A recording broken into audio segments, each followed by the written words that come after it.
Welcome to Focus Today. I'm your host, Perry Atkinson, and I've been looking forward to quite some time to our guest today. Keith Wyche is with us. He's former president and CEO of ACME Markets, and for over 30 years of experience working with some of America's corporate biggies, such as AT&T, IBM, Pitney Bowes. But he's authored a book called Corner Office Rules, and perhaps you picked up his previous book entitled Good is Not Enough. And I just like what he's doing. And there's a picture of the book there on the screen if you want to pick up a copy of Corner Office Rules. Check it out at Barnes & Noble or maybe online at Amazon. Keith, nice to have you, my friend. How you doing today? Perry, doing real good. Glad to be here. Yeah, great. Well, listen, what provoked you to take on this book?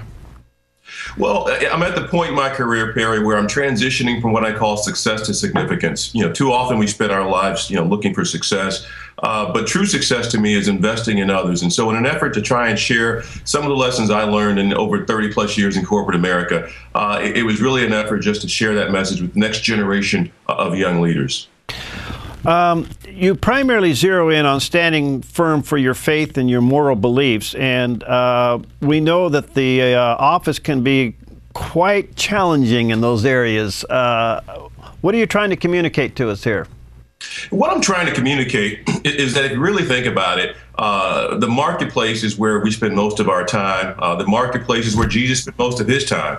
And if you want to be an effective witness for Christ, if you want to be a leader that's looked up to and respected, you have to hold fast to your values, and you have to really understand how to be able to work in what I think Bishop T.D. Jakes calls a hostile work environment. Because a lot of people, and you probably hear it, Keith, and I do, a lot of people want to be a witness in their marketplace or in their company, and the company's values and maybe even positions just doesn't allow for that. Yeah, you have to be, so careful. We live in this very politically correct world where there's certain things that are acceptable, but when it comes to living your values, it can be a challenge. What I found is that if there is a company that you work for that really doesn't respect who you are and value who you are, you may have to have the courage to walk away. Or if you're a leader, in my example, I've allowed people to have expression. So at ACME Markets, for example, there's a group that meets for prayer every Tuesday morning before work, and there were folks who had a problem with that. And I said, hey, if these folks want to pray, they're welcome to it. If there are other religions who want to do something, but I'm not going to tell these folks that they can't meet before work and have prayer. Wow. So did your higher-ups criticize you for that? Didn't criticize me, but just wanted to make sure I understood the possible ramifications of that. And as it turned out, there was none. In fact, there were probably more people who joined the prayer group as a result of some of the hoopla. So it was not a bad thing. But what I have to tell you, Perry, is that people ultimately respect you when you stand firm to your beliefs. I'm sensing, Keith, that there is a real cry for who can I trust and what is truth, even in the marketplace, and therefore it is our opportunity to show that side of management. You have it. If you think about it, most people spend more of their waking hours in the workplace, in the marketplace, than they do at home, and definitely than they do in any church or synagogue. And so it's really an ample opportunity to be a witness. And when I call be a witness, this doesn't mean a Bible-thumping, finger-wagging witness, but it's really to let people see you live your life in such a way that they really, gravitate to you and use that as an opportunity to witness. Do you see conflicting rules maybe at the top of an organization versus middle management or even at the bottom?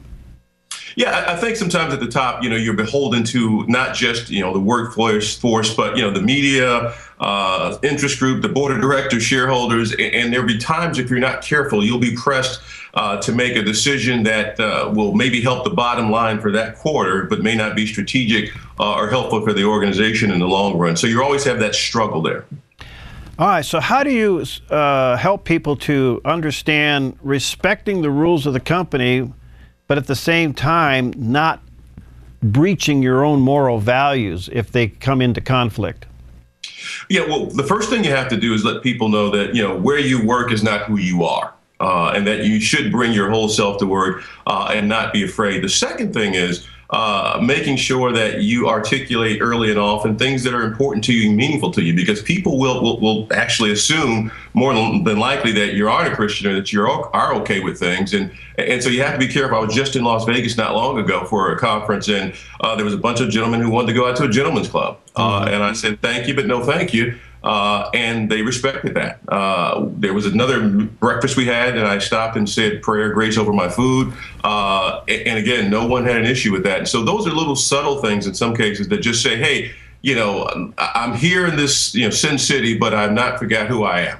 Okay. Is it lonely at the top when you have morals?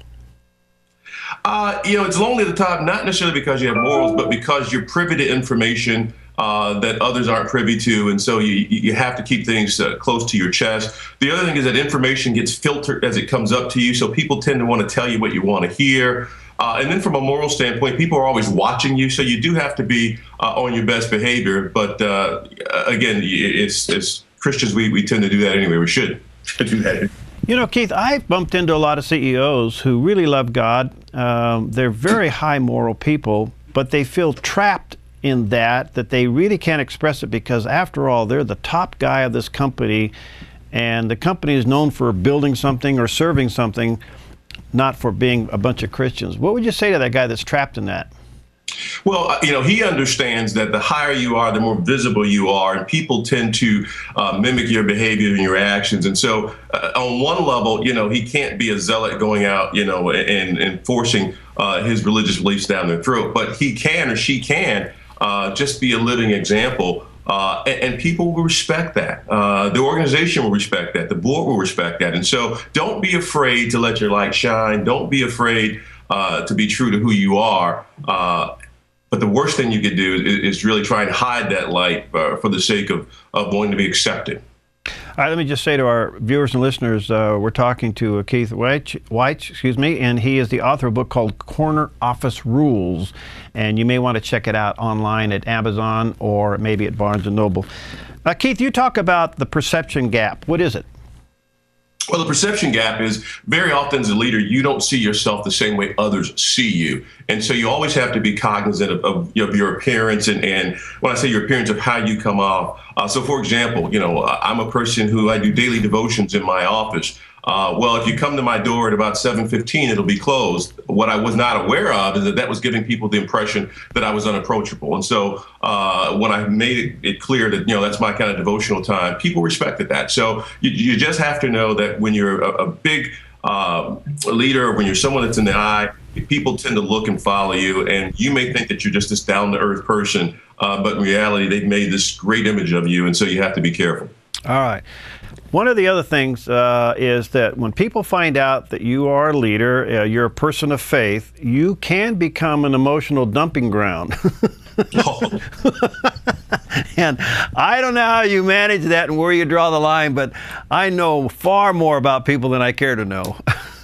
Yeah, on one hand, it's an honor and a privilege that people feel comfortable enough to share that with you. But to your point, if not, you'll need to just hang a sign on your door saying the doctor's in and, come on my couch. And so what you tend to do is make sure that they have access to, employee research, employee resource groups or EAP, employee assistance programs, so that you can steer them in that direction. Again, you want to be kind, you want to be personable, but you can't literally stand there and listen to every story that comes your way. But again, it really is a signal that they value you, that you're viewed as a person of integrity. Wow.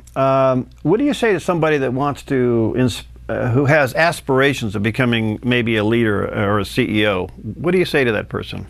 The first thing I say to that person is, what's your motivation? Because really, to be a leader is to be a servant leader. And so if you are in it or want to be a leader for the paycheck or the prestige, you're in it for the wrong reason. You really should be in this role, seek that role because you love people, you love developing people, you love bringing out the best in people. And if that's your motivation, then I would encourage you wholeheartedly. All right, before we run out of time, back to the central theme here.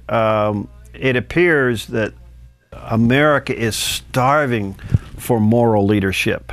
I mean, isn't this the Christians' harvest day, so to speak?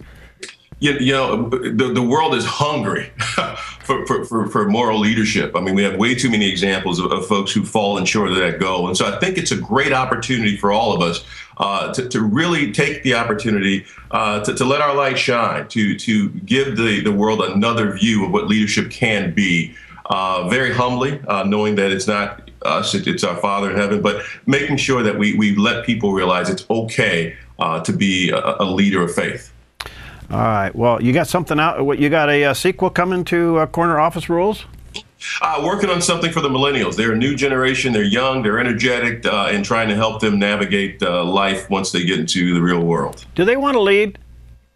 They want to lead. Sometimes they want to lead before they're ready to lead. Yeah. But they at least have the desire. Well, when you write that book, I want to have you back. Yeah, there's a chapter I'm writing called "You Can't Be CEO in 6 Months." So. Okay.